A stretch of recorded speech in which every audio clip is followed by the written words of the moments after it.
नमस्कार सर्वांना श्री स्वामी समर्थ. आज आपण या व्हिडिओमध्ये पाहणार आहोत की गुरुपौर्णिमेच्या दिवशी स्वामी समर्थांची एक दिवसीय सेवा कशी करायची आहे. तर व्हिडिओला सुरुवात करूया. तुम्ही व्हिडिओ शेवटपर्यंत पहा. तर सर्वप्रथम सकाळी ब्रह्ममुहूर्तावर म्हणजेच पहाटे 3 ते 5 स्नान करावे. स्वच्छ वस्त्र परिधान करावे. शक्यतो पांढरे किंवा पिवळ्या रंगाचे कपडे परिधान करावे. पूजेची जागा स्वच्छ करावी. देवघरात किंवा पूजास्थळी पाणी शिंपडून पवित्र करावे. गंगाजल उपलब्ध असल्यास त्याचा वापर करावा. नंतर चौरंगावर स्वच्छ पांढरे वस्त्र पसरावे. चौरंगाजवळ डाव्या बाजूस तेलाचा किंवा तुपाचा दिवा लावावा, जो पूजा किंवा जप चालू असताना पेटता ठेवावा. प्रमुख दरवाजाला आणि चौरंगाला आंब्याच्या पानांचे तोरण बांधावे. मन शांत आणि एकाग्र ठेवावे. स्वामी समर्थ यांचे स्मरण करून पूजेला सुरुवात करावी. गुरुपौर्णिमेच्या दिवशी शक्य असल्यास उपवास करावा.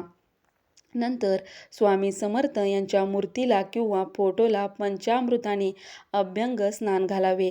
स्वच्छ पाण्याने स्नान घालून स्वच्छ वस्त्राने पुसावे. मूर्तीला किंवा फोटोला फुलांचा हार, तुळशीची पाने आणि चंदनाचा टिळा लावावा.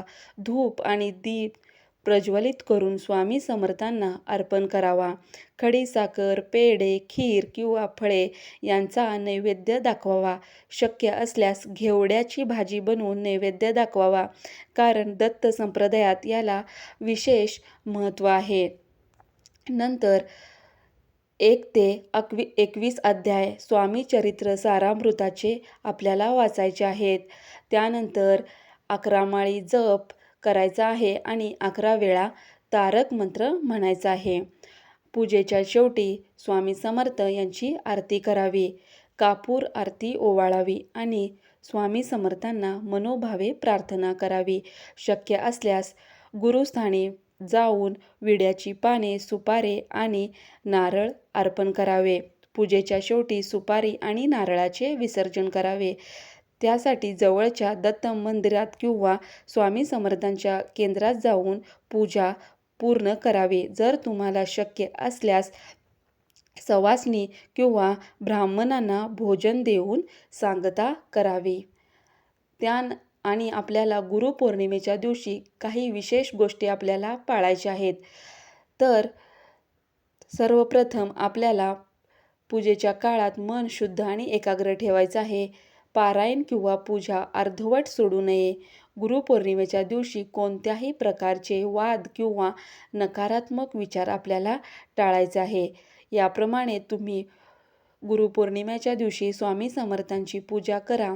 नक्कीच स्वामी तुमच्या मनातील इच्छा पूर्ण करतील. तुमच्यावरची सर्व दुःखे, संकटे नाहीशी होतील, हीच स्वामीचरणी प्रार्थना.